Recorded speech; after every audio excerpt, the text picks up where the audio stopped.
नमस्कार दोस्तों, स्वागत है आपका राज कंप्यूटर स्टडी में। आज के इस वीडियो में हम देखेंगे HTML के एलिमेंट क्या होते हैं और कुछ टैग के बारे में देखेंगे। जैसे हमारे फॉर्मेटिंग टैग हैं, कुछ उन टैग को कवर करेंगे जो कि बेसिक ही होगा।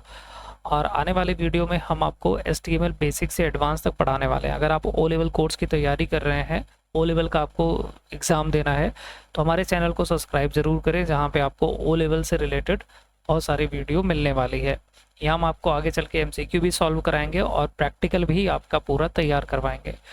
तो हमारे चैनल को सब्सक्राइब करें और वीडियो को पसंद आने पे लाइक करें और ज़्यादा से ज़्यादा लोगों के साथ में शेयर करें। चलिए बढ़ते हैं आगे और देखते हैं कि HTML में एलिमेंट क्या होता है। और अगर अभी तक आपने हमारे बेसिक जो HTML का बेसिक था, जो कि हमने वीडियो बना के डाल रखा है कि टैग क्या है, HTML क्या है, अगर आपने वीडियो नहीं देखा है तो ऊपर आई बटन पे लिंक आ रही है, आप वहाँ क्लिक करके देख सकते हैं। और नीचे डिस्क्रिप्शन में उसकी लिंक होगी, आप जा करके वहाँ पे क्लिक करके पहले हमारी उस पहले वीडियो को देख लीजिए, ताकि आपका और भी बेसिक जो स्टार्टिंग है वो कवर अप हो जाए, फिर आप आगे ताकि आपका और भी बेसिक जो स्टार्टिंग है वो कवर अप हो जाए, फिर आप आगे कंटिन्यू कर सकते हैं। तो शुरू करते हैं आज की इस वीडियो को। अगर पीछे का आपने नहीं कवर किया हुआ है तो इस वीडियो को ज़रूर देख लेना, इसके बाद फिर आज वाली क्लास लो आप लोग। तो आज की क्लास में हम शुरू करने वाले हैं अपना टॉपिक कि एलिमेंट क्या होता है। ठीक है, ये जानना है हमको कि एलिमेंट क्या है। देखिए, वेब पेज क्रिएट करते समय जो कुछ भी हम उस पर लिखेंगे, जैसे हमने यहाँ पे एक एग्जांपल दिखा रखा है कि मान लीजिए हमने कोडिंग करना शुरू किया, हमने यहाँ पे लिखा H1 और फिर यहाँ पे लिखा है H1 को क्लोज कर दिया है। अच्छा, ये जो इस तरीके से यहाँ लिखा रहता है ये होता है हमारा ओपनिंग टैग, और ये यहाँ पे जो इस तरीके से होता है ये रहता है हमारा क्लोजिंग टैग। तो यहाँ ओपनिंग टैग से ले करके क्लोजिंग टैग तक जो कुछ भी बीच में आ रहा है, और इनको भी हम इंक्लूड कर लें, यही सब हमारा क्या कहलाएगा, एलिमेंट कहलाता है।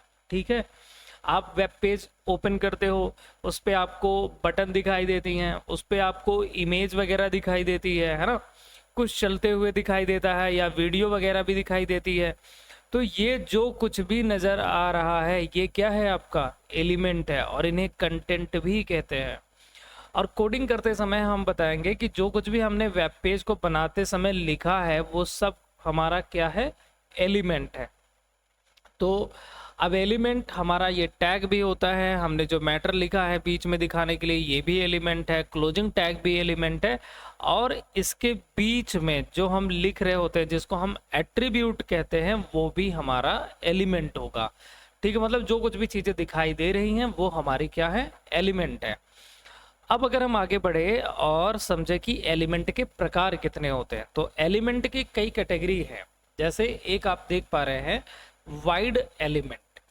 वाइड एलिमेंट क्या होते हैं, अगर आपसे पूछ लिया जाए कि वाइड एलिमेंट क्या है, तो आप सिंगल लाइन में जवाब दे सकते हो कि जितने भी इम्पटी टैग होते हैं। देखो, टैग मैंने पिछले क्लास में बताया था कि टैग जो हैं वो दो प्रकार के हैं, एक होते हैं पेयर टैग, एक होते हैं अनपेयर टैग। जैसे अगर मान लो मैंने लिखा H1, ठीक है, और बीच में डैश लगाया और हमने H1 को, डैश नहीं मतलब एलिमेंट अपना लिखा, और H1 को क्लोज कर दिया। अब ये इसमें दो जोड़ा है, एक ओपन हो रहा है, दूसरा क्लोज भी हो रहा है ना, वही चीज क्लोज भी हो रही है। तो जिसमें ओपनिंग और क्लोजिंग दोनों टैग शामिल होते हैं वो हमारे कौन से टैग कहलाते हैं, पेयर टैग। लेकिन कुछ टैग ऐसे होते हैं, जैसे यहाँ लिखा गया है, जिसमें सिर्फ ओपनिंग टैग ही रहते हैं, क्लोजिंग टैग नहीं रहते, उन्हें हम क्या बोलेंगे, कौन सा टैग, इम्पटी टैग। अब जब टैग की बात करें तो इनको हम इम्पटी या अनपेयर टैग बोल सकते हैं। लेकिन अगर वहीं एक शब्द इस्तेमाल किया जाए कि किस प्रकार के एलिमेंट हैं, तब हम बताएंगे कि ये हमारे किस प्रकार के एलिमेंट होते हैं, ये हमारे अनपेयर टैग या वाइड एलिमेंट होते हैं। ठीक है, अगर एलिमेंट की बात की जाए तो हम ये बताएंगे कि ये हमारे कौन से एलिमेंट हैं, वाइड एलिमेंट हैं। क्लियर हुआ इतना? ओके, अब आगे बढ़ते हैं।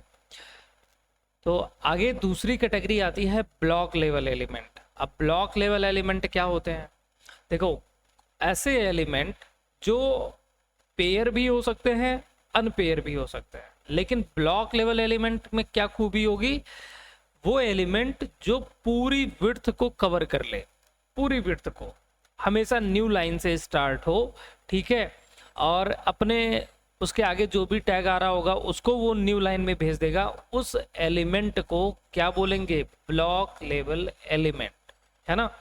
जैसे अगर आप जो है मान लीजिए एक H1 टैग लगाते हैं, ओके, अब आपने क्या किया, कुछ यहाँ पे हेडिंग डाल दिया, फिर H1 टैग को क्लोज कर दिया। अभी हम प्रैक्टिकल भी देखेंगे। वापस इसके बाद में फिर हमने क्या किया, यहीं पे एक और H1 टैग लगा दिया, फिर कुछ हेडिंग डाला, फिर H1 टैग को क्लोज कर दिया। अब अगर इसका प्रीव्यू देखोगे तो क्या ये दोनों हेडिंग सामने सामने आएंगी, नहीं आती है। ये हेडिंग एक लाइन में रहेगी तो ये वाली हेडिंग दूसरी लाइन में रहेगी। समझ में आई बात। ऐसा क्यों हो रहा है, क्योंकि इनका जो नेचर है वो किस प्रकार का है, वो ब्लॉक लेवल एलिमेंट का नेचर है। जिससे क्या हो रहा है कि अगर हम बस इतनी बड़ी मान लो हेडिंग डाल दें तब भी ये कहेगा भैया हम भले ही इतने में है, लेकिन ये जो लाइन में लिखा गया है ना, ये पूरी लाइन हमारी है, हम अपने सामने किसी को नहीं आने देंगे। आगे जो कुछ भी होगा, जो भी लिखा जाएगा, उसको न्यू लाइन में भेज दो। तो अगर हम कोई भी पैराग्राफ डाल दें या फिर कोई दूसरी हेडिंग भी डाल दें तो कहाँ आने वाला है, न्यू लाइन में आने वाला है। समझ गए। तो वो एलिमेंट जो पूरी लाइन को कवर कर लेगा उसे किस प्रकार का एलिमेंट बोला जाएगा, ब्लॉक लेवल एलिमेंट बोला जाएगा। जैसे हमने HR टैग लगा दिया, HR टैग में क्या होगा, एक सीधी हॉरिजॉन्टल लाइन इंसर्ट हो जाती है, ठीक है, सीधी हॉरिजॉन्टल लाइन, जिससे क्या होगा कि ये पूरी विड्थ को कवर करने लगा। तो ये किस प्रकार का एलिमेंट हुआ, किस प्रकार का एलिमेंट हुआ, ब्लॉक लेवल एलिमेंट हुआ। लेकिन अगर पूछा जाए कि ये किस प्रकार का टैग है तो आप बताएंगे ये एक एम्प्टी टैग है, ठीक है। क्यों है एम्प्टी टैग, क्योंकि सिर्फ ये ओपन हो रहा है, क्लोज नहीं हो रहा। और यही पूछ लिया जाए कि किस प्रकार का एलिमेंट है तो क्या बताएंगे कि ब्लॉक लेवल एलिमेंट है ना। कई बार जैसे O लेवल वगैरह के एग्जाम में यहाँ पे पूछा जाता है कि ब्लॉक लेवल एलिमेंट कौन से हैं, कुछ टैग दे देगा, पूछ लेगा इनमें से निम्नलिखित में से ब्लॉक लेवल एलिमेंट है। तो आपको डेफिनेशन पता होनी चाहिए कि ब्लॉक लेवल एलिमेंट क्या है, ठीक है। वो एलिमेंट जो पूरी विड्थ को कवर कर ले उसे कौन सा एलिमेंट बोला जाएगा, ब्लॉक लेवल एलिमेंट बोला जाएगा। क्लियर हो गया। आगे बढ़ते हैं। अगला है अब इन लाइन एलिमेंट। अब तक हमने दो कैटेगरी देखी, कौन कौन सी कैटेगरी देखी, एक बार फिर से वापस आते हैं। एक कैटेगरी देखी हमने कौन सा, वाइड एलिमेंट। वाइड एलिमेंट वो एलिमेंट हैं जो सिर्फ ओपन होते हैं, क्लोज नहीं होते, है ना। यानी यूं हम कह सकते हैं कि जितने भी हमारे एम्प्टी टैग होते हैं वही हमारे क्या कहलाते हैं, वही हमारे वाइड एलिमेंट कहलाते हैं। आगे फिर हमने देखा ब्लॉक लेवल एलिमेंट, वो एलिमेंट जो पूरी विड्थ को कवर कर ले उसे हम कौन सा एलिमेंट बोलेंगे, ब्लॉक लेवल एलिमेंट बोलेंगे। अब तीसरी कैटेगरी हम देख रहे हैं in line element. In line element में क्या होगा कि वो एलिमेंट जो बस उतनी ही जगह को कवर करते हैं जितनी उनको आवश्यकता है, उससे ज्यादा जगह वो नहीं लेते। जैसे एंकर टैग हुआ, ये होता है लिंक बनाने के लिए। आगे आप क्लास में देखेंगे कि लिंक अगर हमें बनाना है, एक बटन वगैरह बनानी है तो हमें एंकर टैग की जरूरत पड़ेगी। तो मान लीजिए कि हम कुछ यहाँ पे सपोज दैट कि मैं यहाँ पे लिख रहा हूँ क्लिक हियर, ठीक है। तो मैं चाह रहा हूँ कि ये जो टेक्स्ट है इस पे कोई क्लिक करे। मैं इसके लिए क्या करूंगा, एंकर नाम का एक टैग लगाऊंगा और फिर यहाँ पे एंकर टैग को क्लोज कर दूंगा, बाकी एट्रीब्यूट वगैरह बीच में लगेगा।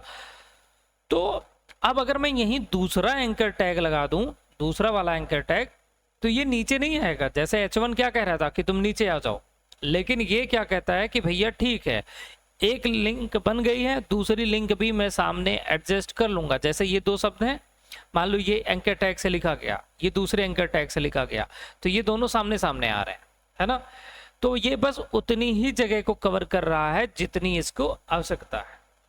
तो इस प्रकार के एलिमेंट को हम क्या बोलेंगे, कौन सा एलिमेंट बोलेंगे, इन लाइन एलिमेंट, जो बस उतनी जगह को कवर करे जितनी उसको आवश्यकता है, उस एलिमेंट को इन लाइन एलिमेंट बोला जाता है। ओके जी। अब आगे आते हैं, समझते हैं कि फॉर्मेटिंग क्या होता है ना। फॉर्मेटिंग कितनी प्रकार की है, तो देखो फॉर्मेटिंग क्या है, एक प्रक्रिया है जिसमें हम अपने मैटर को बहुत ही सुंदर और अट्रैक्टिव बनाते हैं, है ना। HTML हमको बिना CSS के भी कुछ फॉर्मेटिंग टैग प्रोवाइड करता है, जिसकी मदद से हम अपने टेक्स्ट को थोड़ा सा सुंदर और अट्रैक्टिव बना सकते हैं। अब इसकी भी दो कैटेगरी होती है, एक होता है फिजिकल टैग, दूसरा होता है लॉजिकल टैग। ठीक है, पहला फिजिकल टैग और दूसरा कौन सा टैग है, लॉजिकल टैग।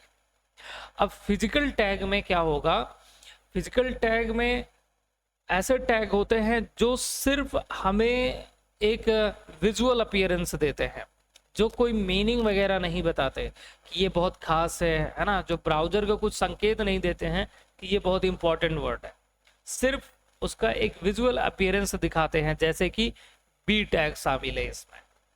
ये हम बोल सकते हैं कि जो हमारा बोल्ड टैग होता है ये एक फिजिकल टैग है, ये हमारे टेक्स्ट को सिंपल बोल्ड लेटर में दिखाने का काम करता है बस।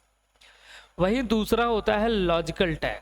लॉजिकल टैग क्या होता है, ये कुछ मीनिंग बताता है ब्राउजर को, जैसे इसमें शामिल है हमारा स्ट्रॉन्ग टैग। ठीक है, अगर हम अभी एग्जांपल देखेंगे, जब हम बोल्ड टैग लगाएंगे हमारा टेक्स्ट बोल्ड होगा, हम स्ट्रॉन्ग टैग लगाएंगे तब भी हमारा टेक्स्ट बोल्ड होगा, दोनों में एक ही जैसा आउटपुट देखने को मिलेगा। लेकिन ये सिर्फ फिजिकल फॉर्मेटिंग टैग है, ये सिर्फ ब्राउजर को ये बता रहा है कि इस मैटर को बोल्ड लेटर में दिखा दिया जाए। वहीं दूसरा स्ट्रॉन्ग टैग ये बताता है कि भैया जो मैटर दिया गया है उसको बोल्ड में दिखाना ही है, प्लस एक चीज और समझो कि ये जो शब्द है वो बहुत ही इंपॉर्टेंट शब्द है। आगे से अगर कोई भी गूगल करता है इस शब्द को, तो हमारे वेब पेज से, अगर हमने अपने वेब पेज को लाइव कर दिया, इंटरनेट पे डाल दिया, ठीक है, तो हमारे वेब पेज से इस शब्द का रिजल्ट यूजर के सामने रख दिया जाए। तो ऐसे में मदद करते हैं ये हमारे लॉजिकल फॉर्मेटिंग टैग हमारे वेबसाइट को टॉप रैंक पे लाने में, है ना। तो यहाँ पे ये सिर्फ विजुअल अपीयरेंस देने के लिए है, और ये विजुअल अपीयरेंस देने के साथ साथ कुछ लॉजिक भी डिफाइन किया करने के लिए यूज किया जाता है। ये होते हैं हमारे फॉर्मेटिंग टैग के दो कैटेगरी। अब बढ़ते हैं, यहाँ पे कुछ टैग के नाम दिए गए हैं, कुछ टैग दिए गए हैं। ये हमारे फॉर्मेटिंग टैग हैं, ये हमारे फॉर्मेटिंग टैग हैं, और ये हमारे लॉजिकल टैग है। जैसे जो काम बोल्ड करेगा वही काम स्ट्रॉन्ग करेगा, जो काम इटैलिक करेगा वही काम एम्फेसिस टैग करेगा। ठीक है, मार्क टैग, मार्क भी एक हम कह सकते हैं कि फिजिकल टैग में आता है। ये अंडरलाइन करेगा तो ये भी अंडरलाइन करेगा, लेकिन ये कुछ और मीनिंग भी बताएगा ब्राउजर को कि भैया ये चीज अंडरलाइन के द्वारा दिखाओ, लेकिन इंपॉर्टेंट चीज है, अगर कोई गूगल करता है इस शब्द को तो यूजर के सामने रिजल्ट रख दो, है ना। फिर वैसे ही जो काम स्ट्राइक करेगा वही काम डेल करेगा। और ये अलग प्रकार का एक फॉन्ट होता है, मोनो स्पेस फॉन्ट। अगर हम चाह रहे हैं उस फॉन्ट में हमारा टेक्स्ट दिखाई दे तो हमें एक टैग दिया गया है TT के नाम से, मोनो स्पेस फॉन्ट के लिए अप्लाई किया जाता है। यहाँ है सुपर स्क्रिप्ट। सुपर स्क्रिप्ट का काम होता है कि जैसे मुझे लिखना है A² + B², तो ये जो स्क्वायर के रूप में लिखा गया है ना, इसको लिखने के लिए हमें क्या करना पड़ेगा, सुपर स्क्रिप्ट लगाना पड़ेगा, ये टैग। वहीं अगर मैं कहूँ H2O लिखना है, अब ये जो 2 लिखा हमने बेस में, इसको दिखाने के लिए हमें सब स्क्रिप्ट नाम का टैग लगाना पड़ेगा। इसके बाद में फिर हमने यहाँ पे देखा एक टैग लिखा हुआ है बिग और स्मॉल, ये थोड़ा सा टेक्स्ट को बड़ा करेगा और ये थोड़ा सा टेक्स्ट को छोटा करेगा। ठीक है, तो अभी तो हमने समझा थ्योरी के बारे में कि हमारे एलिमेंट क्या है, कितने प्रकार के हैं, फॉर्मेटिंग क्या है, फॉर्मेटिंग कितने प्रकार की है, और फॉर्मेटिंग और लॉजिकल जो हमारे टैग होते हैं, फिजिकल फॉर्मेटिंग और लॉजिकल फॉर्मेटिंग, कितने टैग हैं, किसका क्या काम है। अब इसके थोड़ा प्रैक्टिकल के बारे में समझ लेते हैं। तो चलिए आते हैं हम अपने डेस्कटॉप पे। हमने अपना फोल्डर यहाँ पे ओपन कर लिया है। जैसे कि लास्ट टाइम हमने यहाँ पे कुछ पेजेस बनाए हुए थे, तो अभी मैं यहाँ पे क्या करता हूँ, इन पेज को वापस मैं डिलीट कर देता हूँ, इनका कोई अभी मुझे ज़रूरत नहीं है।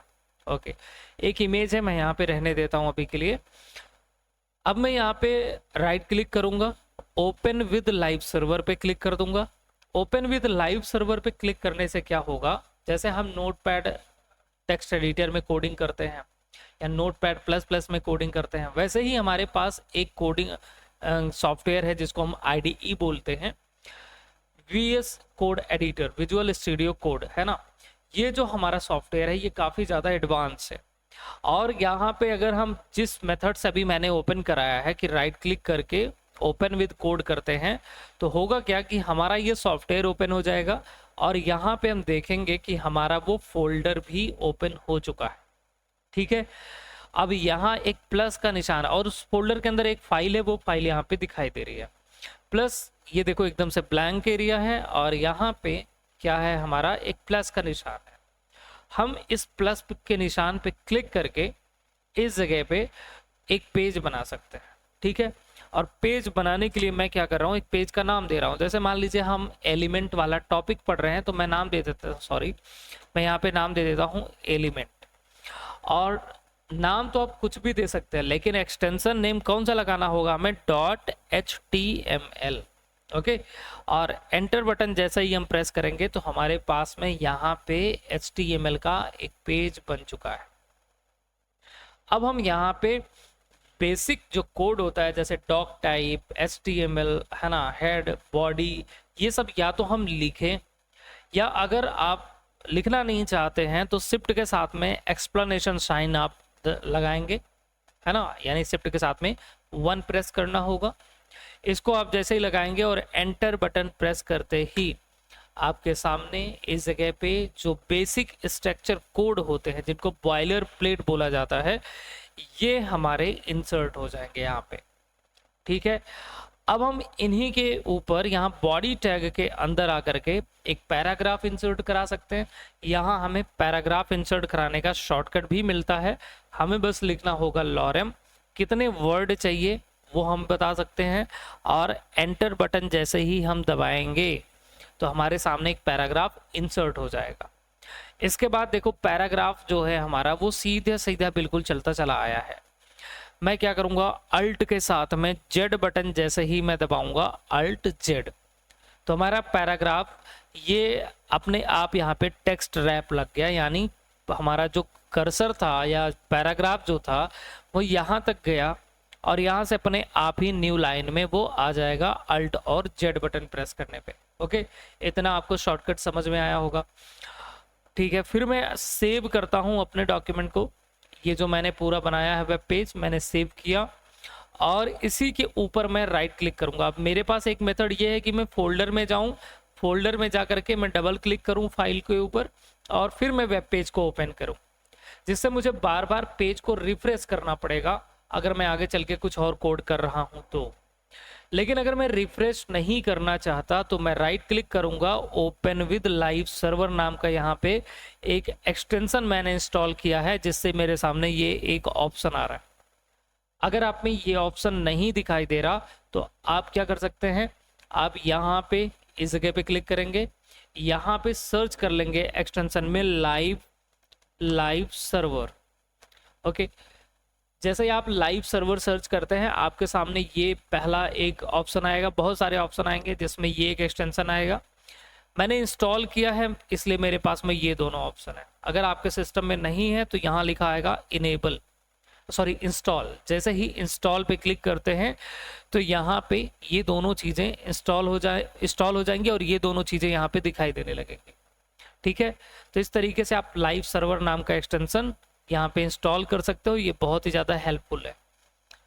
वापस हम आ जाते हैं यहाँ पे, तो मैं राइट क्लिक करूँगा, ओपन विद लाइव सर्वर पे क्लिक कर दूंगा।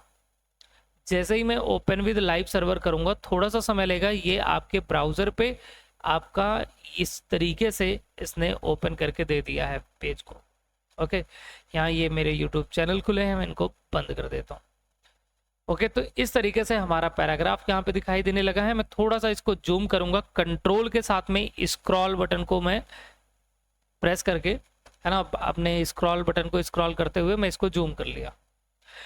तो ठीक है, हमारा ये मैटर हमें नजर आने लगा है। अभी हमने पैराग्राफ इंसर्ट कराया है। अब आगे देखते हैं। अच्छा, पैराग्राफ अगर आप इसको बताना चाह रहे हैं तो आप अच्छा ये रहता कि मैं यहाँ पे पी यानी पैराग्राफ टैग लगा देता और इसको मैं क्लोज कर दे रहा हूं और यहाँ पैराग्राफ टैग को क्लोज कर दे रहा हूं इस जगह पे, वहां से कट किया और यहाँ पे क्लोज किया, जिससे अब हमारा ब्राउजर इसको पैराग्राफ के रूप में कंसीडर करना शुरू कर देगा। वो मानेगा कि हाँ ये एक पैराग्राफ लिखा गया है। तो अब हम देखेंगे कि बी टैग यानी अभी तक हमने जितने टैग देखे यहाँ पे, है ना, एक एक को समझने वाले हैं किसका क्या काम है। जैसे सबसे पहले हम समझेंगे कि बी टैग क्या काम करता है। बी यानी बोल्ड, तो किसी चीज को अगर हमें बोल्ड लेटर में दिखाना है तो हम क्या करेंगे, बी टैग लगा देंगे उसके आगे, और जो क्लोजिंग टैग होगा जहां तक बोल्ड दिखाना है, सपोज कि मुझे यहां तक बोल्ड दिखाना है डॉलर तक, मैं यहाँ पे जाके क्लोज कर दूंगा।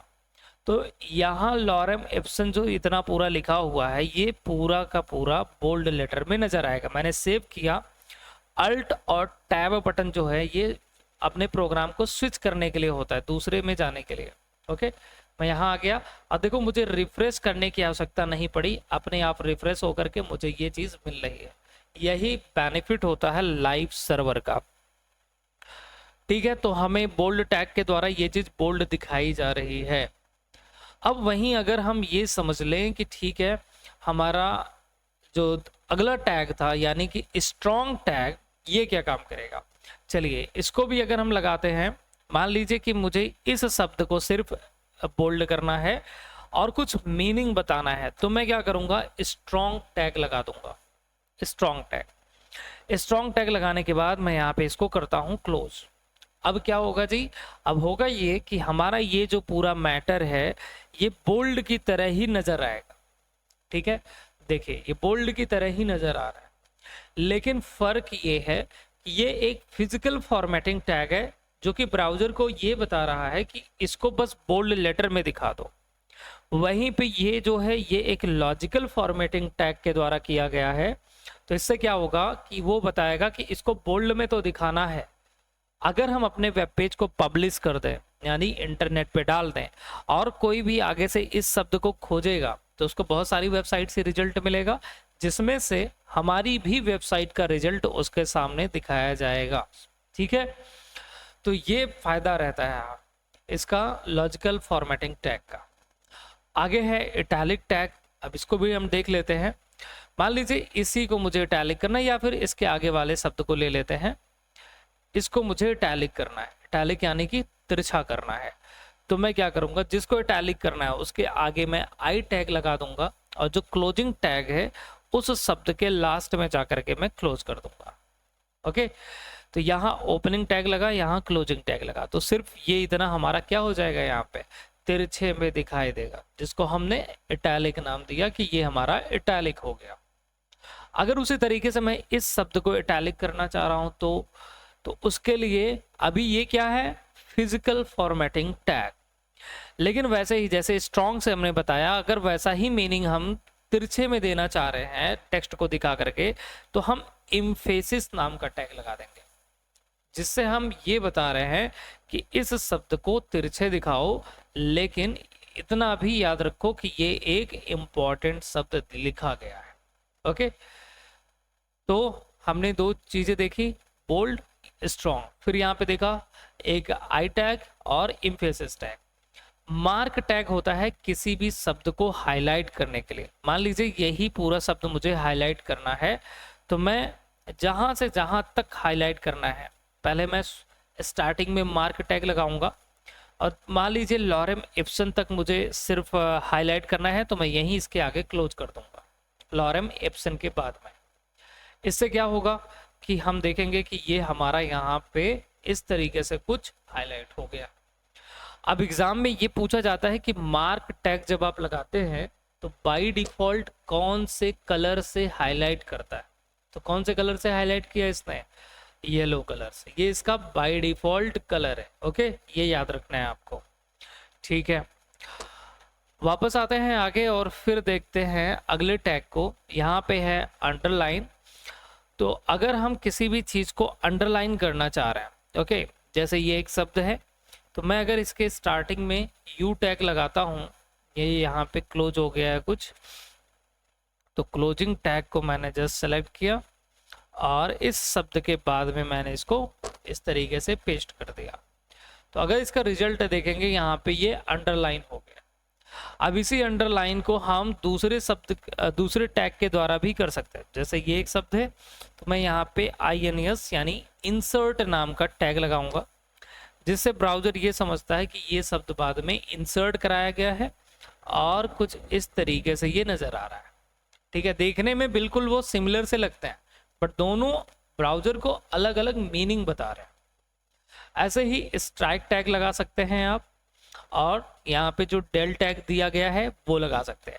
अब मैं बाकी जैसे मैंने बता दिया है आपको, उसी तरीके से ये इतना मैं चाहता हूँ आप खुद से करें बाकी टैग को। ठीक है, ये मैं आपके लिए एक दे रहा हूँ वर्क करने के लिए। बाकी टैग आप खुद से करें अप्लाई और देखें कि उस टैग का क्या काम है, किस तरीके से वो काम कर रहा है। हालांकि मैंने उनके काम के बारे में यहाँ पे लिख दिया है, बस आपको सिर्फ लगाना है, अप्लाई करके देखना है। ओके, बाकी इसके आगे जो भी अगली क्लास में हम पढ़ेंगे कि HTML कमेंट क्या होता है, फाइल पाथ क्या होता है, इमेज वगैरह कैसे इंसर्ट कराया जाता है, ये हम अगली क्लास में देखेंगे। ठीक है, आज की क्लास में बस आप सिर्फ ये चीज़ इतना कवर अप करेंगे। ओके।